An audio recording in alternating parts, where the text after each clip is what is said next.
The bad boy era is officially reborn. And let's be real, nobody is playing better hoops right now than the Motor City. They are. The undisputed kings of the East, sitting a comfortable 5.5 games ahead of the second-seeded New York Knicks. And after the way they dismantled New York, then followed it up by crushing the red-hot Charlotte Hornets, they have proven once again that this squad is not to be trifled with. Facing the third highest scoring offense in the NBA and their stiffest competition in the conference, the Pistons suffocated the Knicks, holding them to a measly 80 points. Sure, New York was missing KAT and OG Anunoby, but Detroit was down Jalen Duren too. Injuries or not, losing by 38 points while scoring only 80 is a massive statement win for the Pistons. And here's why this is a huge deal. It wasn't a fluke. This marks the second time this season Detroit has physically dominated the team that was supposed to be their biggest hurdle in the playoffs. It is becoming clear that Detroit is a nightmare matchup for the Knicks. Jalen Brunson looked completely lost out there. Detroit threw Ausar Thompson on him, and that defensive assignment held the All-Star to a miserable 4 of 20 shooting night, scraping together just 12 points in 31 minutes. That is the Detroit DNA. The punishing physicality they bring to the floor every single night completely rattled the Knicks, taking them out of their rhythm. Before we dive deeper into these stats, make sure you like this video and subscribe to the channel for more daily NBA updates. The Knicks have zero answers for this pressure. The craziest part is that Detroit brings this intensity every game. They boast the second best defensive rating in the league at 109.1, but the wild statistic is that they commit more fouls than any other team, yet their defense remains elite. To me, that is a game changer because we all know how the whistle changes in the postseason. The referees tend to swallow their whistles and let the boys play.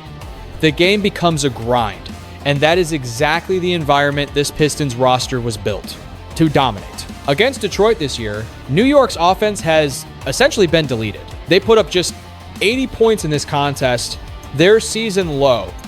In the previous matchup, only 90, which was their second lowest output. That is proof positive that this Pistons defense is operating on a championship level, and it is translating directly into the win column. Yes, getting KAT and OG back will help New York, but even fully healthy, it is starting to look like the Pistons are simply the superior squad. Then, just 3 nights later, against one of the hottest teams in the league, Detroit did it again. I am telling you, I knew Charlotte was in trouble the moment they started chirping at the refs only 5 minutes into the first quarter. That is exactly where Detroit wants you mentally. If you are already frustrated, you are in for a long night, because the Pistons will keep ratcheting up the physicality until it turns into a street fight. And that is when it literally exploded. You had that huge scuffle between Musa Diabate and Jalen Duren, which quickly escalated into Miles Bridges and Isaiah Stewart getting into it. And true to form, Beef Stew sprinted off the bench to join the fray. That is a huge suspension risk, but all 4 guys got tossed, and the Hornets crowd actually got hyped up by the drama. Suddenly, a game Detroit had on lockdown turned into total anarchy. That is usually the moment where a young team like this would crumble under pressure. But Detroit stood tall. Even with the ejections and the chaos, they found a way to close the door. Before he got ejected, Duren was feasting 15 points in 20 minutes, 5 of 7 from the field, and a perfect 5 of 5 from the stripe. With him gone, Cade Cunningham stepped up and said, "I got this." He completely took over, dropping 33 points, grabbing 9 boards, and dishing 7 assists. It took 27 shots, but he added 9 clutch points in the 4th. It was a classic. I am the best player here performance, and that is the reason Detroit left with a W. We also have to give a massive shout out to Paul Reed, who was the unsung hero down the stretch. He came in cold after the brawl, having not played a single second prior, and delivered 18 minutes of pure hustle with 12 points, 2 blocks, 2 steals, and 3 offensive boards. He caused absolute havoc on defense. That is the kind of scary depth this roster has. Guys who sit on the bench for entire games can step up the instant Detroit needs, a spark, and provide winning minutes. Charlotte tried to make it interesting late, but the Pistons never panicked. Cade hit some tough buckets, and Tobias Harris went to work in the post to put the game on ice. Even with rough shooting nights from LeVert, Green, and the new sharpshooter Kevin Huerter, who is actually 0 for 6 from deep since joining the team, they still found a way to get the job done. If these two squads end up clashing in round one, it is looking like a lock that this upcoming series is going to be an absolute bloodbath. But if you dig into the common thread tying all these massive victories together, it is simple. Detroit is putting opponents in a vice grip with a suffocating defense. As the season grinds on and the referees start swallowing their whistles, the Pistons are thriving. Since the ball dropped on New Year's Eve, they have choked out the competition to claim the NBA's #1 defensive spot with a 106.5 rating. That is not just solid. It is the bedrock of their entire resurgence. For 2 straight months, a Piston has taken home the Defensive Player of the Month hardware. Isaiah Stewart snagged it in December, and Ausar Thompson followed up in January. That shows you the terrifying potential of this roster on the defensive end. But look, schemes mean nothing if you cannot slide your feet and guard your yard. What Thompson did to Jalen Brunson during that Knicks showdown was straight up criminal. Brunson suffered through one of his ugliest performances of the year, hitting a miserable 4 of 20 shots because Detroit made his life a living hell. Even when New York tried to hunt for mismatches to escape Thompson, it did not matter. And here is the kicker. Even when the Knicks managed to cycle the ball to guys like Tobias Harris or Paul Reed, the Pistons' secondary defenders stood tall. So hunting for switches yielded absolutely zero. Before we break down the stats, make sure to smash that like button if you love elite defense. Now, Thompson is not just a solid defender. He is a chaos engine. Chaos is snatching 3.5 steals per 100 possessions. That is 99th percentile, along with 1.66 blocks and 8.3 deflections. His stop percentage sits at 4.9 per 100 possessions, which effectively means he is stealing 5 extra offensive chances for his team every single night. On the interior, Isaiah Stewart brings that rim-protecting intimidation. When he is the man patrolling the paint, opponents shoot 14.8% worse, landing him in the 97th percentile. He is also swatting 3.6 shots per 100 possessions. Again, 97th percentile elite. But wait, it goes deeper. Ron Holland actually boasts the best on-off defensive splits on the squad. Detroit allows 8.6 fewer points per 100 possessions when he is on the court, placing him in the 95th percentile. This feels like the reincarnation of the Bad Boys era, adapted for a modern game. However, this defensive juggernaut would stall out completely without the offensive brilliance Cade Cunningham has delivered all season.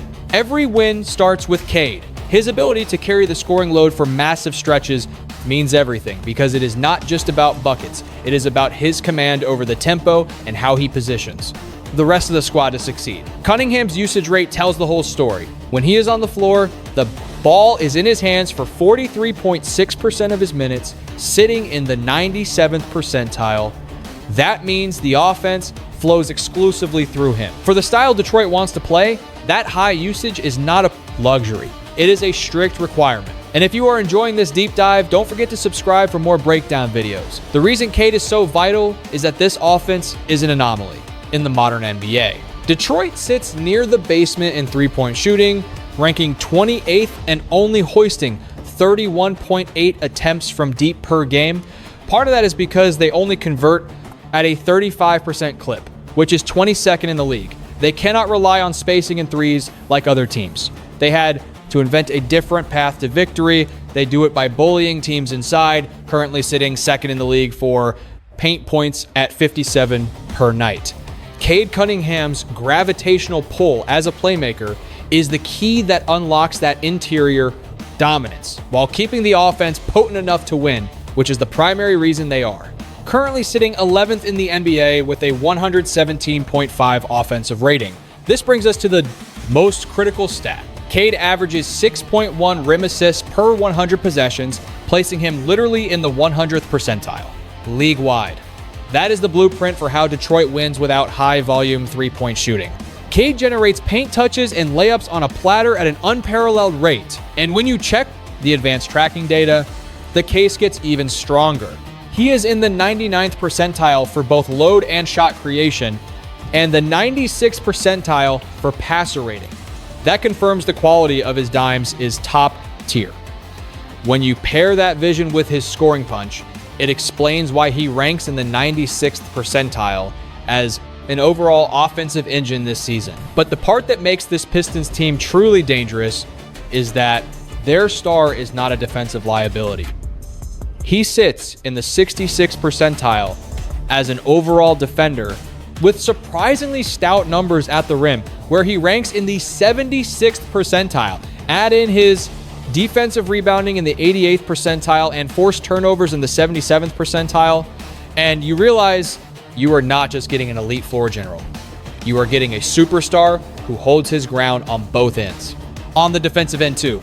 Look, what Cade Cunningham is delivering for this Pistons squad is frankly ridiculous, and he is the single gear that keeps the entire machine humming. The big question is, just how deep can this cater bus system carry the Pistons when the playoff pressure hits?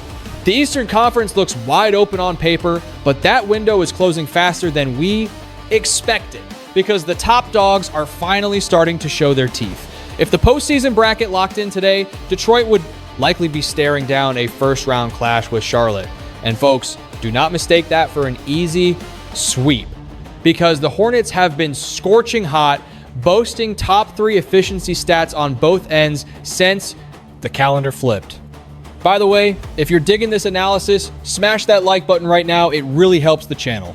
But realistically, while Charlotte is tough, the teams Detroit really needs to be studying in the film room are the Boston Celtics and the Cleveland Cavaliers. Now, could a team like the Knicks flip the switch in the playoffs after getting completely handled in the regular season? Upsets happen. Just look at Minnesota sweeping Phoenix back in 2023. But regarding the Knicks specifically, I think Detroit's sheer size and speed create a nightmare scenario for Jalen Brunson. Unless head coach Mike Brown pulls a tactical miracle out of his hat, I honestly struggle to see how New York is going to manufacture enough consistent scoring to take 4 games off this Pistons defense in a 7-game series. Cleveland is a very different beast now, specifically because they added James Harden. Let's be real, Harden has a shaky playoff history. I am not sitting here guaranteeing Cleveland a trip to the finals just because he is on the roster. But what I will say is that a backcourt pairing Harden with Donovan Mitchell is an absolute problem, because you have 2 guys who can create offense out of thin air and get buckets without needing a perfect system to set them. We are already seeing the chemistry click in their first few games. Make sure to subscribe so you don't miss our breakdown of that dynamic duo. This is exactly the type of firepower that stresses elite defenses. And that is why Cleveland must be on the short list of teams that the Pistons cannot afford to overlook. However, the undisputed heavyweight threat to Detroit remains the Boston Celtics. They have already gone toe-to-toe with the Pistons this year. Plus, we are getting reports that Jason Tatum is heading to the Celtics G League affiliate to get game ready for his return. If Boston gets Tatum back and he operates at even 70% of his usual self, the entire math changes, because Boston has the defensive personnel to make Detroit's offense work for every single inch. They have 2 physical wings in Tatum and Brown who can hunt their spots and force you to collapse the paint. That is the major separator between Boston and a squad like New York. The Celtics have multiple weapons who can bend a defense and score in isolation, backed by a system that is championship proven. Despite that looming shadow, in my book, Detroit should absolutely still walk in as the favorites to conquer the East. But if they survive that gauntlet, the ultimate test will be taking down whoever emerges from the West. And right now, the San Antonio Spurs are looking downright terrifying. Stephon Castle just dropped a massive 40-point triple-double. Their defense has been locked down, and if their offense keeps trending upward, they are going to be a nightmare to handle. If you want to see exactly how the Spurs have been evolving into a title contender, you need to click and watch this full breakdown video on your screen right now. See you there.